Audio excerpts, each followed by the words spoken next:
Саламатсыздар ма? Бүгін сіздермен қарастыратынымыз 12-ші ұбт-да келетін нөмір 12-ші тапсырмаға тоқталамыз. Жалпы 12-ші тапсырма бойынша механикалық тербелістер бойынша келеді. Оған еркін, еріксіз тербелістер, гармоникалық тербелістің жылдамдығы, үдеуі, сосын период, жиілік, амплитуда, тағы да фаза деген сияқты нәрселер, сосын теңдеулер, сосын графиктер келеді. Сонымен бастайық.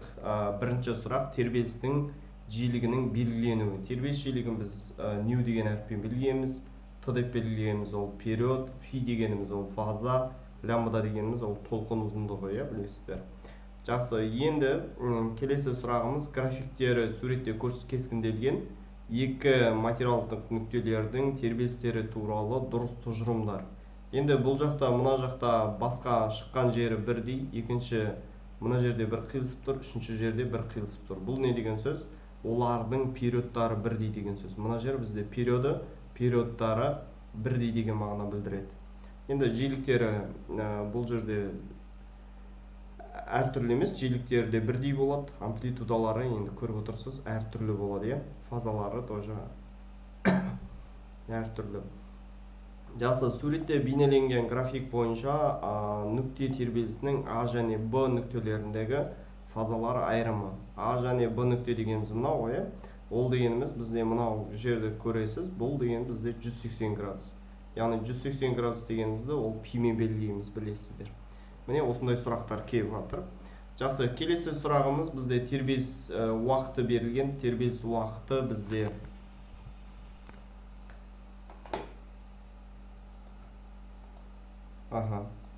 тербеліс уақыты бізде 8 секунд дейді. 8 секунд, сосын тербелістер саны берілген 32 болатын болса, онда тербеліс периоды қандай дейді. Енді периодты анықтау үшін біз уақытты жаңа тербеліс санына бөлеміз. 8-ді бөлеміз 32-ге, сонда 0,25 секунд болады деген сөз. Келесі сұрақ тоже сондай. Уақыт берілген, уақыт бізде 10 секунд, 100 секунд, яғни тербеліс саны берілген, тербеліс саны 40 болса, онда тербеліс периоды қандай? Периодтау үшін жаңағыдай уақытты тербеліс санына бөлеміз, сонда 100 бөлінген 40, сонда 100-ді 40-қа бөлсек 2,5 секунд болады деген сөз. Келесі тербеліс периоды берілген, яғни тербеліс периоды бізде 0,2 секунд, сосын уақыт берілген, тербеліс уақыты 1 минут, 1 минутты секундқа айналдырамыз, 60 секунд болады. Енді тербеліс саны. Енді тербеліс санын тауу үшін біз тербеліс уақытын периодқа бөліп тастаймыз. Сонда 60-ты бөлеміз 0,3-ке, сонда бізде 300 тербеліс саны шығады. Тербеліс саны 300 болады деген сөз. Келесі суретте гармоникалық тербелістің графигі берілген. Осы тербелген кездегі уақытты Т бөлінген 2-ге сәйкес келетін нүкте. Т бөлінген 2-ге сәйкес келетін нүкте, мынау екінші нүкте. Бұл жерде бірден бәрін қарап кетейік. Мынау басталған жері, мынау төртінші нүктеде периодтың өзіне тең болады. Екінші нүктеде Т бөлінген 2 болады. Үшінші нүктеде 3-тен 4 бөлігі, және бірінші нүктеде 4-тен 1 бөлігі деп аламыз. Сонымен бізде Т бөлінген 2 дегеніміз, ол екінші нүктеде болады екен. Келесі сурет ығысудың уақытта тәуелдік графигі берілген. Осы график бойынша тербеліс периоды қай жерде? Енді біз тербеліс периоды мына жерде бізге айту өте қиын, сондықтан мен мына нүктені алам. Екі өркештің арақашықтығын ала салам. Басында ол 40 болған, қазір 120, онда екеуінің айырмасы бізде 80 болған. Сонда мен жауабын 80 миллисекунд деп ала салам. Келесі дене координатасының уақытқа тәуелдік графигі берілген, периоды мен амплитудасы. Енді период дегеніміз мына жерден басталды, онда мына жерден аяқталу керек. Сонда бізде бұның периоды 4 секунд деп аламыз. Ал енді амплитудасы дегеніміз, ол осы басталған жер, мына жер 0,25 болса, онда мына жер бізде 0,5 болады. 0,5 дегеніміз ол 5 мм деген сөз. Сантиметрмен тұр ғой бұл жерде, соны ескересіз деген сияқты. Келесі 10-шы сұрақ. Осындай график берілген сізге. Осы график бойынша тербелістің жиілігі және амплитудасы қандай? Енді амплитудасы дегеніміз ең үлкен ауытқыған жер. Мына жерді біз амплитуда деп атаймыз. Мына жер 0,5 болса, мына жер 1 болады, мына жер 1,5. сонымен амплитуда 1/5 деген жауап болады. Сонда бізде бірден даны белгілей салсаңыздар да болады. Енді ары қарай периодты тауып аламыз. Период дегеніміз 4 секунд болып тұр. Жиілікті табу үшін бізді 1-ді периодқа бөле саламыз. 1-ді 4-ке бөлеміз. Сонда 0,25 секунд болды. Енді бұл есепте сіздер ары қарай талдап отырудың керегі жоқ. Амплитуданы жалғыз 1,5 метр деген тұр. Уақытты үнемдеу үшін, яғни тек қана 1,5 метрді ала салсаңыз да болады деген сияқты. Келесі тура жаңағыдай график. Жаңағы алдыңғы графикпен бірдей байқасаңыздар, осы график бойынша тербелістің циклдік жиілігі қандай. Тағы да бұл графиктен мына жерден басталып жатыр. Енді периодын қараймыз. Периоды мына жер деген сөз. Сонда периоды бізде 4 секунд болған. Енді бізге циклдік жиілігін тап дейді. Циклдік жиілігі дегеніміз ол 2π бөлінген период деп ала саламыз. Так, 2π дегеніміз 6/128, ал период дегеніміз ол 4-ке тең. Сонда 6/128 4-ке бөлсек 1/157 радиан секунд деген жауап шығып тұр екен. Келесі тербеліс теңдеуі графигі берілген нүктенің тербеліс теңдеуі қандай болады? Енді жалпы біз тербеліс теңдеуін жазған кезде біз x тең болады xm синус омега t деп жазамыз. Себебі мынау синуспен болатын себебі мына жерде ол 0-ден басталып тұр. Сондықтан синус деп аламыз. Енді бұл жерде бізде бір проблема xm жоқ. xm-ді табу үшін біз ең үлкен амплитудасы 0,4 метр болды деген сөз. Сонымен біз мынадан косинус деген жауаптарды бірден алып тастаймыз. Одан кейін 0,4 метр бізде бәрінде бар. Енді периодты қарап аламыз. Период мына жерден басталды. Периоды бізде 4 секундқа тең. Период бізде 4 секундқа тең. Осы жерден омеганы табамыз. Омега дегеніміз 2π бөлінген период.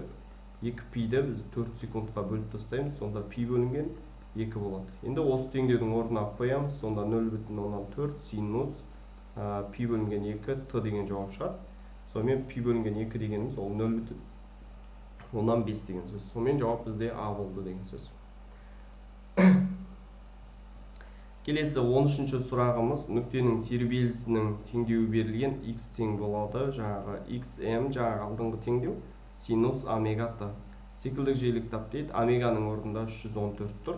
Сондықтан жауабы 1-ден 314 деп қоя саласыздар. Бұл жерде өте жеңіл, бұл тақырып.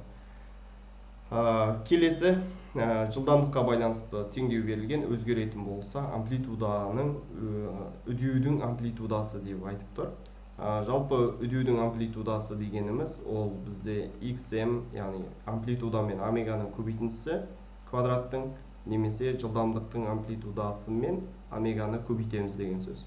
Бұл жерде енді теңдеуді қарайтын болсақ, ол жылдамдықтың амплитудасы синус омега t деген теңдеу. Жылдамдықтың амплитудасы бізде 0,5 болды. Омеганың орнында 2 тұр.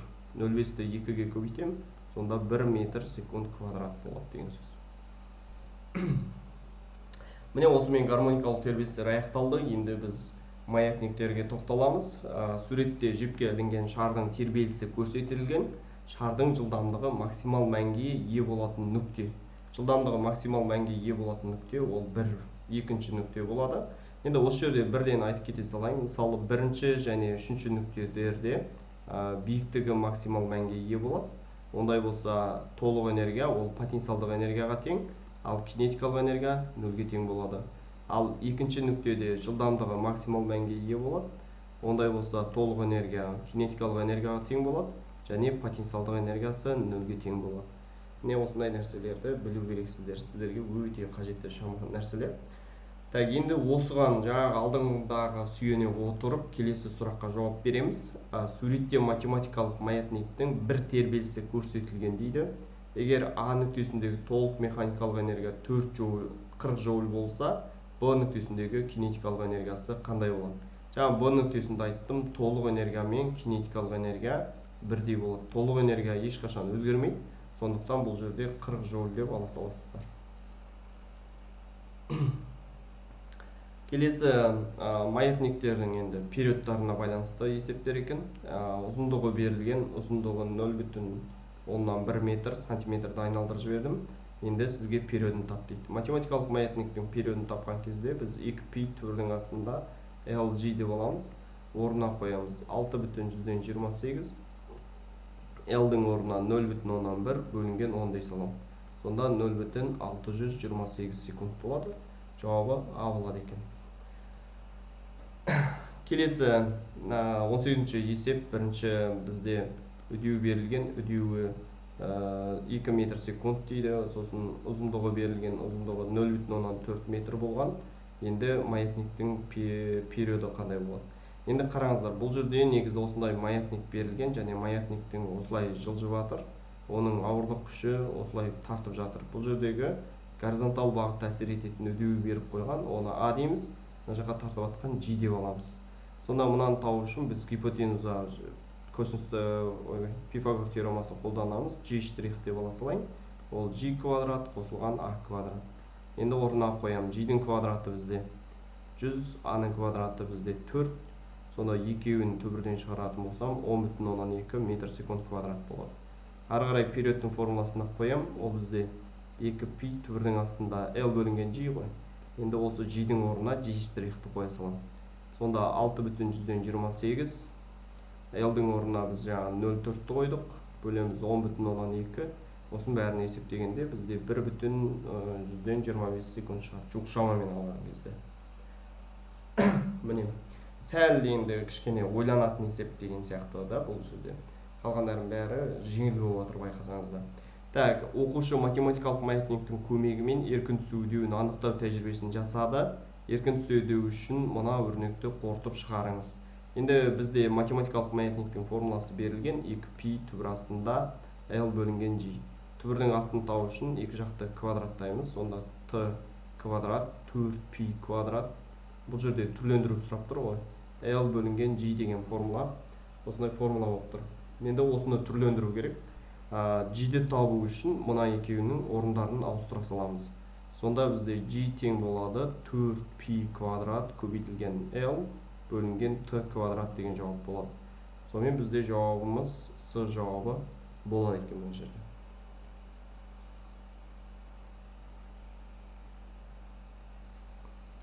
Жақсы, ары қарай математикалық маятник жібінің ұзындығы 3 есе артатын болса, онда тербеліс периоды қалай өзгереді деп тұр. Математикалық маятниктің формуласы 2π түбір астында L бөлінген G ғой. Бұл жерде период түбір астындағы L-ға тура пропорционал. Мынаны 3 есе арттыратын болсақ, онда бұл түбір астында 3 есе артады деген жауап болады. Келесі бір серіппелі маятникке байланысты есеп. Серіппе берілген, осының массасы берілген. Массасы бізде 0,4 килограмм. Сосын бізде бұл жерде теңдеуден қараймыз. X тең болады. XM синус омега T. Осы жерде омега бізде нешеге тең? 20-ға тең деп аламыз. 20 радиан бөлінген секунд. Енді осыдан бізге қатаңдықты табу керек. Циклдік жиіліктің формуласы түбірдің астында K бөлінген M болады. Осы жерде екі жақты жаңағыдай квадраттаймыз. Сонда K тең болады, M көбейтілген омега квадрат болады. Орнына қоямыз. K-ның орнына біз M-ның орнына біз 0,101-ді қоямыз. Мынаны 400-ге көбейтеміз. Сонда 16 ньютон бөлінген метр. Жауабы С жауап болды. Міне, оқушылар, бүгін біз сіздермен мынау тербелістер туралы тақырыбымызды аяқтадық. Жалпы бұл бойынша көріп отырсыздар, ең жеңіл есептер келеді. Және А деңгейінің есептері сәл енді А мен Б-ның ортасындағы есептер келіп жатыр. Но жалпы алған кезде жеңіл есептер болады. Сәттілік. Сіздер егер видеомыз ұнаған болса, лайктарыңызды басып, достарыңызбен бөлісуді ұмытпаңыздар. Егер сіздерде лайк, достарыңызға бөлісу көп болатын болса, біз де жалықпай ары қарай видеоны жазамыз. Сау болыңыздар.